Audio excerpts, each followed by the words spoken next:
Alright, hello everyone. Today we're going to be reviewing the 4 egos and talking about what they're specialized at, what teams you want to use them on, what characters you want to use them on. Alright, I hope you have some good luck with your pulls because I've seen some horror stories already. For me personally, I had to pull 330 times in order to get every single ego from the banner. Right, so good luck with the banner. Remember that it's still going to take about a month, so if you want to, you can go and purchase some packs if you want, or if you really don't like gachas because it's very scummy, then you can just do whatever you want, right? None of these egos are particularly required, but there is one I will talk about which is really cool. I really love how they've done it, right? So let us first begin with the free one, right? Let's start with the free one first. This is going to be Tidal Elegy. Tidal Elegy is basically like Skadi in Arknights. If you have played that game before, you know Skadi is a 1v1 god, right? And so what they've done with the ego is that they made her into a 1v1 god. Combat start, if there's only one enemy, then you will get Clash Power +1 and you deal additional damage on hit after Clash win. And for units that have returned or substituted in, you also get Min and Max Speed +1 and Clash Power +1. This one is basically to kind of represent Skadi's fast deployment status after they buffed her, right? They give her some sort of a add-on, I don't know what's it called, but basically you can go and grind for it, do a special mission for it, and then you can go and add it onto Skadi and you make her into a fast redeploy character. And so over here they added that also in this one, so you can get Clash Power +1 if you are a retreater and coming in character, and you can get a Clash Power +1 also just by fighting one enemy, right? So 1v1 specialist. The ego, also the awakening part, also really likes one enemy. When attacking just a single target, and in focus encounters, a single target considered a core plus parts, so even some bosses will still count as a single target. You will get coin power +2 and deal 100% more damage with an ego that does 4-4-4-8 with a triple AoE, right? This is a very strong ego in boss fights. In regular fights, you basically want to use this as a cheap AoE ego, but it's not really going to be like very good for cheap AoE, but it's still cheap. It's 4 Gloom and 2 Pride. If you are in those team comps that generate these resources very easily, then this ego is very easy for you to go and spam, right? Triple AoE here with this triple coin here, and if you fight a single target, you get buffed by +2 coin power and deal 100% more damage. Is very solid. You want to fight enemies that are weaker to Gloom because then you can get additional 20% multi here. You want to get Gloom Resonance as well for additional 40% multi over here. Everything else here you can actually just ignore because none of them really matter as much as the raw output of this skill as well as this ego passive over here. With this ego passive combined with Snag Harpoon, which gives you another +2 clash power for good win rate stuff, that is going to be very good for clashing a lot of enemies, right? So this is a very solid combination for just getting a bunch of clashing power, although it is situational, we'll have to admit, right? Moving on from that ego, we now go on to the other egos over here. We'll start off with the He egos. We'll start off with Honglu first. Honglu is going to be a Pride ego, mainly focused for poised teams, but our Konglu, our Lord of Hongyuan Honglu, is actually also going to be able to use this ego very easily. Why? Because when you use this ego for the first time, you actually recuperate half of the ego resources at the start, which means that you only need to spend 1, and 2 Pride, which are very easily built by the Lord of Hongyuan and his team comp, right? For poised teams also, this is relatively easy for them to go and generate as well.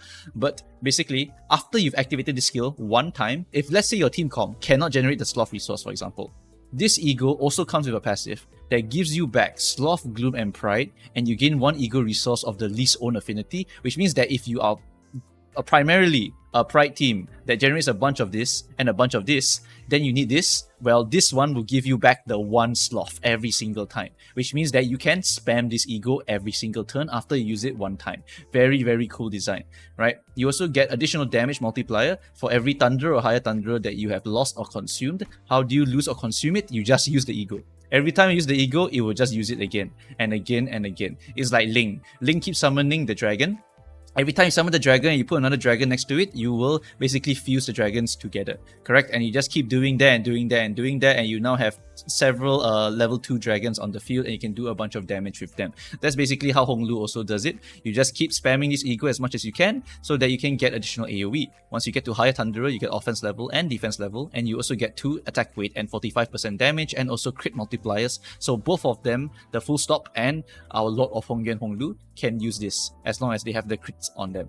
Right, so this is a very, very solid spam ego. It's generally quite cheap for the first cast. If you just want it for the ego resource passive also, the first cast is going to be half the cost. So that is a overall decent ego to be popping early on just for generating a bunch of resources, or spamming if you need to have a lot of cheap AoE spams, alright, in a Pride or Gloom team or Rupture team, depending on which one you want. As long as they can generate these resources here, they are good to go already. The Sloth just have one source of it and you're done already, right? Moving on.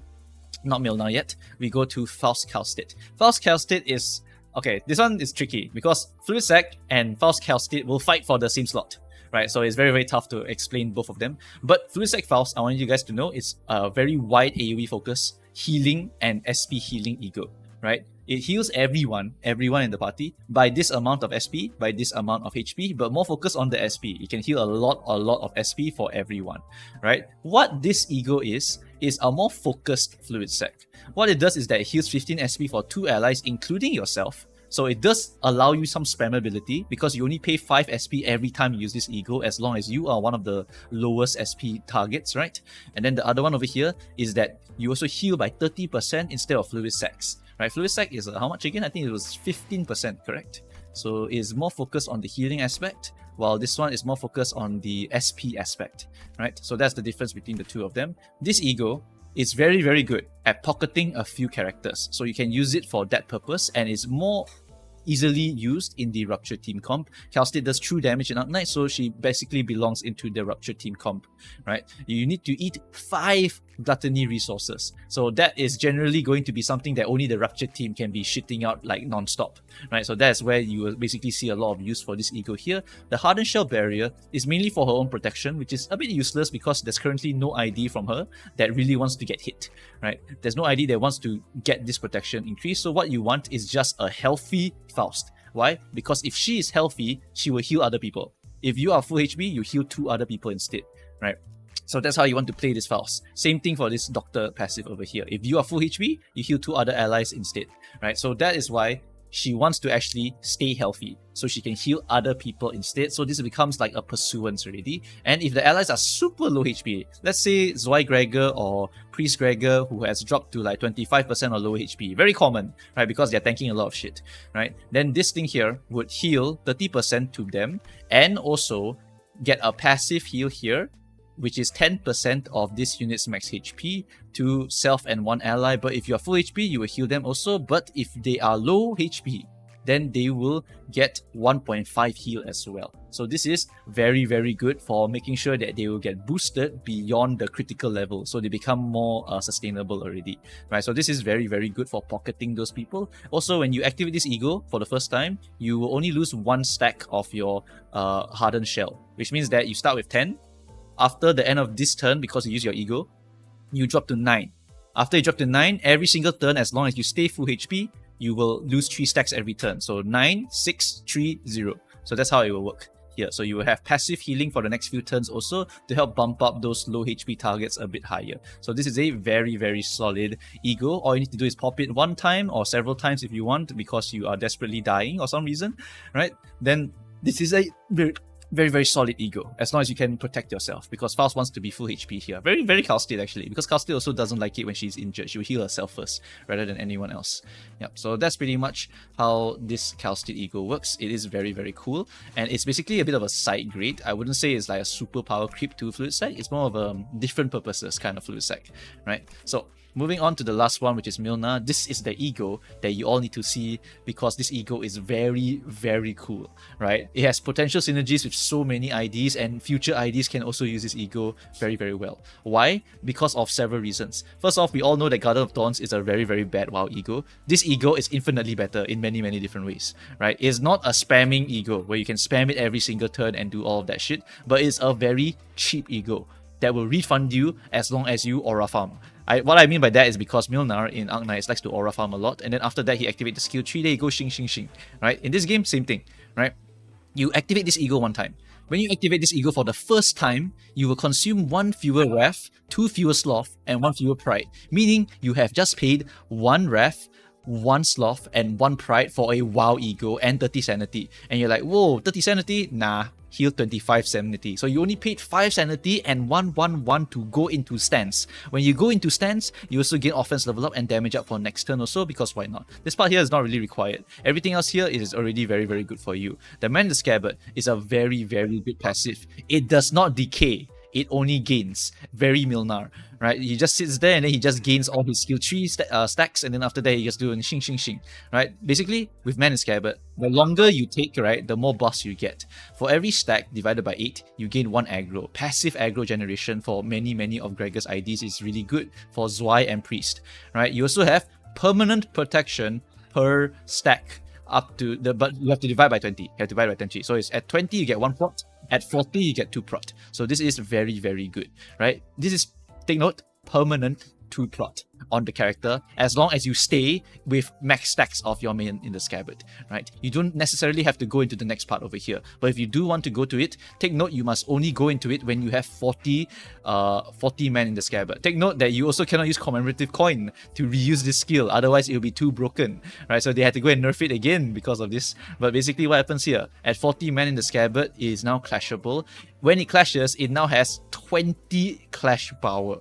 20 clash power, which means that you have a 10 plus 5, 15, 15 plus 20 is 35. 35 clashing WoW ego. Not bad at all, right? Not bad at all. This is a very, very good ego also. Why? Because it recuperates your ego resources. You thought you have to spend this again? No! You spend 40 divided by 20, you get 2 pride and 2 wrath. Yes, you get fully refunded the wrath, fully refunded the pride, and you only spend 3 sloth to activate the WoW ego.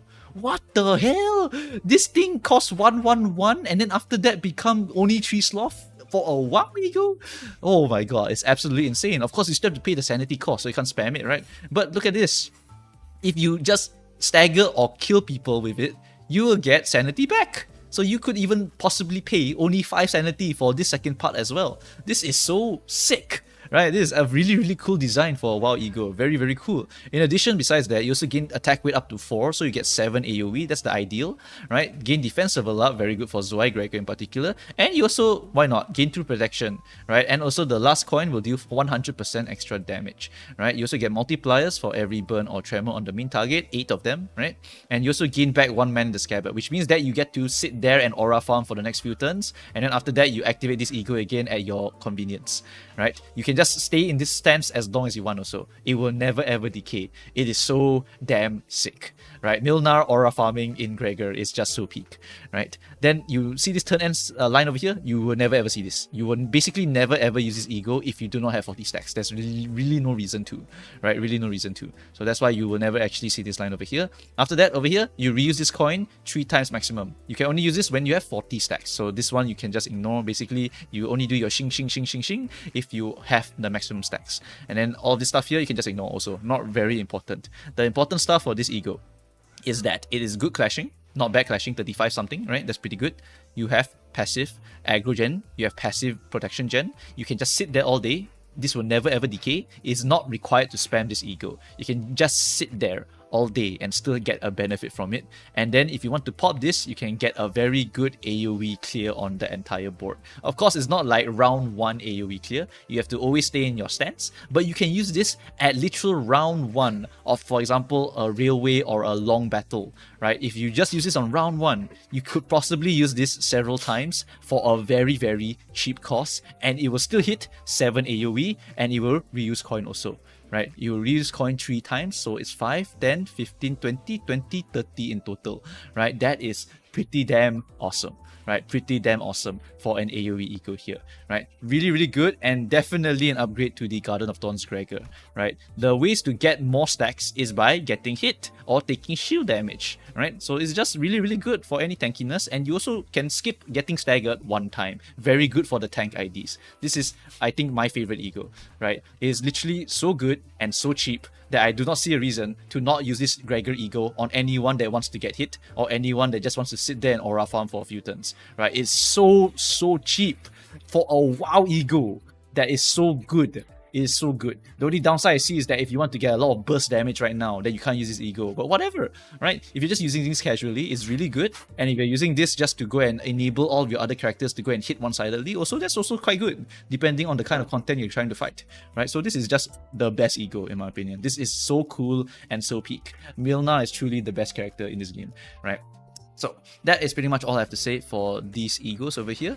If you want my priorities, I would say that Mylnar would be the top priority. After that, it's between Honglu or Faust, depending on which one you want and for what reasons you want them, right? For the Honglu one, you want to get it if you want AoE, very cheap AoE, and it's very spammable in certain team comps. For the Faust one, it's just going to be another healing SP ego, right? So you want to use it when you want to pocket one person in case of them dying or something like that. But otherwise, it's not really that amazing, right, of an ego. Notably, it does give you 5 protection. So if you want to do solo runs with your Mao Faust, for example, you can actually improve the consistency just by activating that Kal'tsit ego. So I will say it has some uses. It's just that I don't think it's very, very important for a large majority of our players, because healing is not really that important once you know how to do the fight, and healing can be found elsewhere. Pursuance here, pursuance here. Passives also are available. You can, for example, get Lantern Dawn, has a passive that allows you to heal. Gregor also has a passive that allows you to heal. There's many different ways to get healing or SP regeneration. Even Honglu, the base Honglu, has a passive to give you SP generation, right? So you could just get this one also, right? There's many sources to get this passive heals and whatnot. So it's not really something that you absolutely need, but it is something that's like situationally good, right? It's like, oh, I really need a lot of healing right now, then you'll be happy that you brought it, right? So that's pretty much my logic for that one. And for the Skadi Ishmael, not too sold on it, unfortunately, because it fights with some significant ego slots as well for this one. It's a very good single target damage nuke, or a very decent cheap nuke for Gloom teams, so you could use it on the Gloom team. And then for this one, it's more for Tremor teams, and this one is more for Burn teams, but this one is also very generic because it's just a 19 plus 22 rolling clashing skill, right? So that's very hard to go and find, right? Really very hard to go and find. This is very powerful. So if you just want a clashing stick, this one will be it, which is what egos are usually meant to do, just clash really high numbers. But for Tremor, this is a very good buff, and for sinking, this is actually very cheap. So this is like better for sinking than any other team, and I would rather use Other Blossom for every other generic Ishmael. But otherwise, I think this ego does have its place. You may use it occasionally for the clash power buffs or whatnot, but I don't think you will see it used too much, right? It's just every single time you fight a boss that has specifically no summons and has 2 body parts or only a few body parts, right? So that's pretty much the logic for this one.